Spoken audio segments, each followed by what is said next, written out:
Yo vivo en México y cuando la gente me escuchan hablar en español, todos piensan que en Filipinas hablamos español. But her accent is like Spanish from Spain. Este video llega a ustedes gracias a nuestros patrones, especialmente Belki, Emilia, Joel, Edgar y Niño. Minyeo TV. ¡Hola, Minyeo! Bienvenidos a Minyeo TV con sus anfitrionas favoritas, las hermanas gemelas Sol y Luna. Y hoy es miércoles de cultura. Today we're gonna react to the video that you guys requested. It is Do Filipinos Speak Spanish? Debunking Myths by Trisha. What do you think? Do Filipinos speak Spanish? Some of them, yeah, do. Yeah, I have known or met, not personally, but I know a Filipino who speaks Spanish. Yeah. So this is so exciting. I'm so excited. I want to know what she has to say about it. Yeah. And soon in our channel, we're gonna be reacting to. Oh, we're gonna be reacting to more cultural videos. Yeah, the ones that you are requesting, no doubt. So if you don't want to miss them, subscribe to this channel, activate the bell so you don't miss the notification when we upload those videos and many others. Also, we have a Facebook page. It's called Minyeo TV Games. We are streaming video games every week and we upload a summary of our gameplay to our second YouTube channel, which is Minyeo Games. So if you're into gaming, just go ahead and subscribe to our channel as well. Oh, a special greetings to our certified and verified Minyonatics out there. Guys, if you want to be verified and certified Minyonatics, you just have to click on the button join that is next to the subscribe button and become one of the coolest person in the internet. So let's go ahead and check on this. Yo vivo en México y cuando la gente me escuchan hablar en español, todos piensan que en Filipinas hablamos español, pero no. But her accent is like Spanish from Spain. Her accent. Yeah. Just in case you were wondering. So she lives in Mexico and she doesn't have Mexican accent? Yeah, that's weird. This is willpower. Yes. Because at least for us Dominicans, as soon as we travel to another country, even if they speak Spanish in that country, we get the accent. When you travel to Colombia, to Argentina, Puerto Rico, oh my God, yes, they come speaking like they are from Spain. When they go to Spain, they can spend 1 week there and suddenly their Spanish is like Spanish from Spain. That's right. Wow, she travels everywhere. Trisha Belarmino. No, para que a ver si traigo mi pasaporte. Es un sol, ¿no? Toma. ¿No quieres tomar un café? No, es muy This is in Peru. ¿De qué país eres? Filipinas. Ah, filipensa. The Philippines was a former Spanish. Filipensa. Is that how you say in Spanish? No, you say Filipino. He thought of Filipenses, the Bible. Oh my God. The Philippines was a former Spanish colony, right? So how come we don't speak Spanish, or do we? Prior to colonization, the area now known as the Philippines was a group of islands connected by water. Independent, advanced, socially complex, and ethno-linguistically distinct communities ruled by respective tribal leaders. Most of the time, peacefully coexisted with each other. Trade with neighboring nations to the north like China, Japan, and Taiwan, and to the south like Malaysia and Indonesia was commonplace. When Fernando de Magallanes arrived in 1521, he united all islands into one nation under the Spanish crown and named it Las Filipinas after Philip II of Spain. From then on, the Philippines came under Spain's control and sphere of influence, slowly but surely for the next 333 years. 10 to each. Bayad ka. Saan ka nagbayad? The archipelago used to be Spain's primary foothold in Asia. Due to the Philippines' unique geographical location, not only did it become an important base for the empire's stake in the profitable spice trade, it was also a strategic location for conducting commerce from the Americas to the Far East. What else? Surprise, surprise! Most towns and cities also have Hispanic names. You've got the obvious ones. Yeah. Yes, actually, the first time that I was researching about Philippines, I was very pleasantly surprised that the names of the streets are in Spanish. So I thought that it was actually a mistake. I thought that it was that Google Maps was showing me, was translating me the names in Spanish, and I'm like, but why is this translating in Spanish if my system is not even in Spanish? My system is in English and refreshing and everything. And now, yeah, because we wanted to go to Thailand, but there's no English signs or Spanish signs in Thailand. So when I researched Philippines, that I saw Luna, General Luna, and stuff like that. Yeah, I was like, oh, I'm gonna be able to understand a lot of stuff. We're not gonna get lost. At least. Towns being named after El places Nido, within peninsular Spain, and towns named after San saints. Juan. We have a San Juan. Anyone here from Nueva Vizcaya, Nueva Ecija, Pamplona Negros, Córdoba, Cebu? I bet you've at least been once to a place named Santa Cruz, San Pablo, or San Nicolas. Another thing worth mentioning is that having a Hispanic last name or a Hispanic sounding last name is a norm. I can bet you that the top 20 Filipino last names are... Wow, the most This is common Spain, is by the way.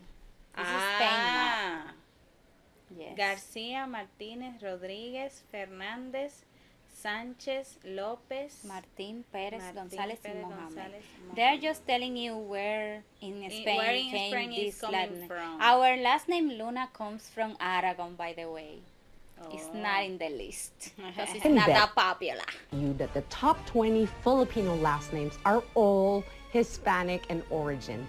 I can tell you how many Cruces, Santoses, Reyes, Garcias, Mendozas, Bautistas that I know. If you're from the Philippines, leave a comment below on what do you think is the most common surname, or in Tagalog, apellido. Pero in Spanish lo decimos Oh, we say they have apellido too. apellido.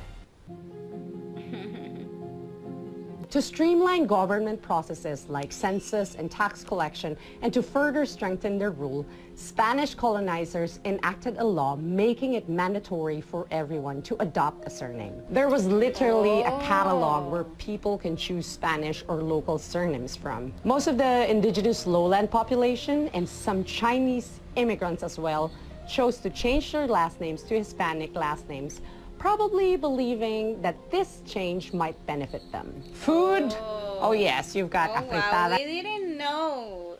Like, I didn't know the origins on why people had a Spanish surname. I mean, I knew that they were conquered, colonized by Spain for 333 years, but I didn't know that, like, they had the whole catalog. You can choose your Spanish last name here. Yeah, like, wow. because what they say here is that when the colonizers came, they were the ones naming the last names of the people. Like, for example, if you live in a mountain, tu apellido es Montaña, algo así, Montana, something, etc. So it was like, okay. But they can choose, wow. Food? Oh yes, you've got afritada, caldereta, menudo, mechado, longaniza, picadillo, arroz caldo, tocino, tapa, even adobo.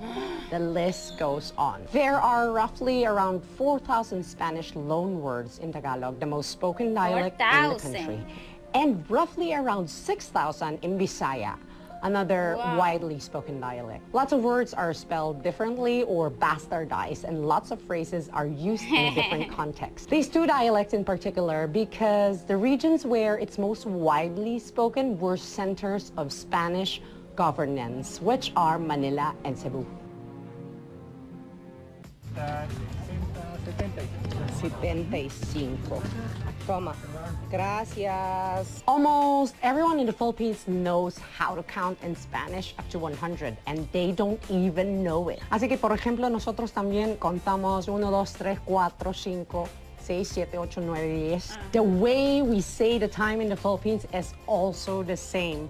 Por ejemplo, les doy un ejemplo, digamos a la 1, a las 12, a las 3. Eso es un ejemplo de frase en Filipinas.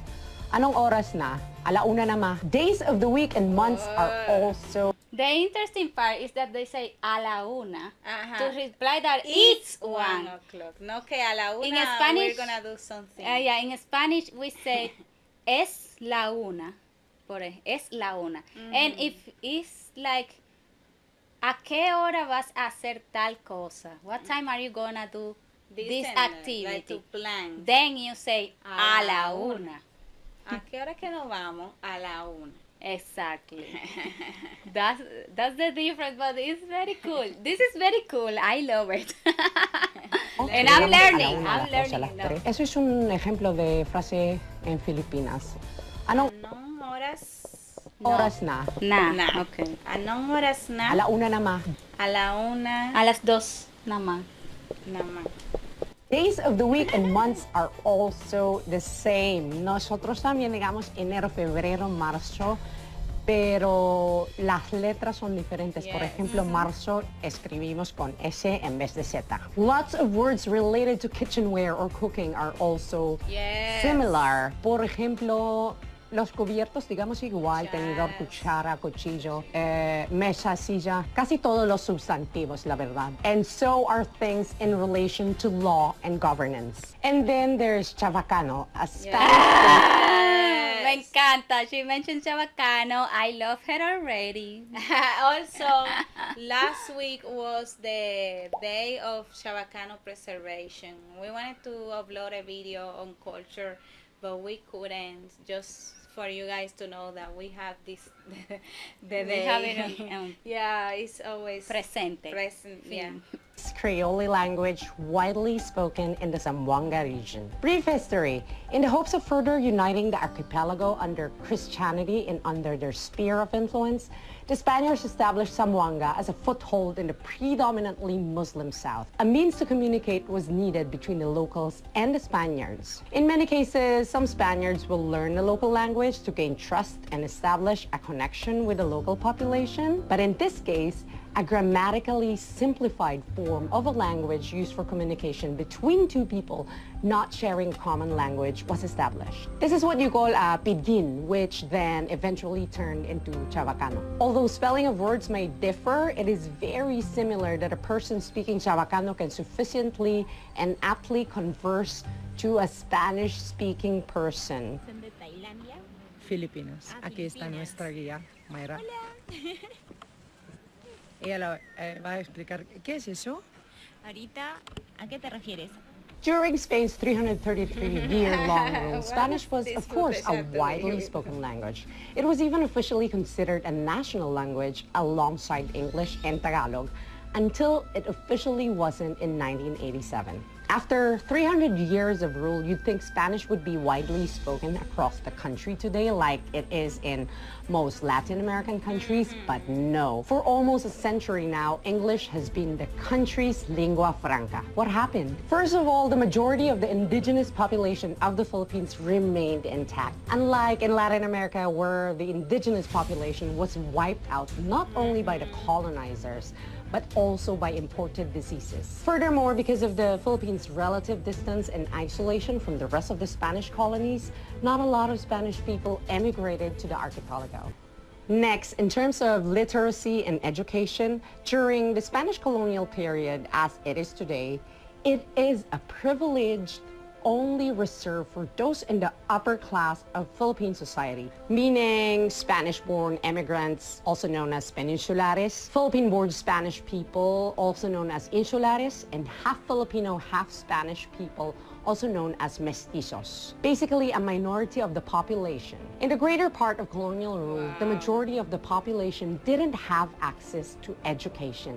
Despite developing a public school system towards the latter part of colonial rule, the masses still were not able to adequately express themselves in Spanish, and That was a Thailand flag. Yes, that's what I was thinking. Like, this footage is from Thailand because there's a Thailand flag there. adequately express themselves in Spanish and were still more comfortable in their native tongue. To add to that, throughout all the years of colonial rule, everyday transactions of the masses were conducted in the native picture. There really was no true social and cultural and linguistic assimilation that happened in the Philippines. Towards the end of the Spanish colonial rule, a strong sense of nationalism also emerged in the Philippines, mainly propagated by the Filipino Spanish-speaking, mostly European-educated class, aka ilustrados. Filipinos long to distinguish themselves from their colonizers. So when did the transition to English begin? Well, When to begin with, America Spain arrived. ceded the Philippines, Guam, and Puerto Rico to the United States in 1898 under the Treaty of Paris. This means American dominance in the archipelago henceforth. The Americans also set out to establish a Philippine public school system and a system of governance mirrored after the American systems, all of course anchored in English. The masses now have access to learn a language more than their native tongue. The rest is history, as they say. At the early stages of American colonization, Filipinos ate up American hegemony, and they still do. The American dream is still strong amongst Filipinos. Just look at the Filipino diaspora all across 50 American states. In the Philippines, American pop culture still reigns supreme. Consumer behavior is still mostly dictated by what's trendy in the United States. If you have any other ideas as to Well, why like in Filipinos don't speak Spanish, Kind of, yeah. please share your insights in the comment box below and share your thoughts. It's kind of a pena, como digamos en español, because what if we spoke Spanish? Yes. What would be our life and economy right now? Aw. Hey, thanks for watching this video. I just want to clarify that I did not learn Spanish in a school. I just pushed myself to be in a Spanish-speaking environment and mostly just put myself in places where no one speaks English. I'm gonna have a video about how to effectively learn Spanish without taking classes or paying for courses. So keep it here, and thank you so much for always supporting me. Why don't you post she's a so video nice. about how to learn Tagalog without paying for classes? Because I would love to place myself great in Tagalog-driven idea. environment that there's great no idea. other stuff to learn. We need to go to the Philippines. Anyways, it's sad that here they killed all the indigenous people that Yeah. there were. We still have some words that are influenced by indigenous languages, Yeah. but like it's not like we have a whole different language like we have, or a Creole of this indigenous language. Like we don't speak that anymore. Yeah. It's all Spanish. Anyways, guys, now click this video Yes. that appears right here, recommended by YouTube's algorithm, Especially for you. So click on it right now.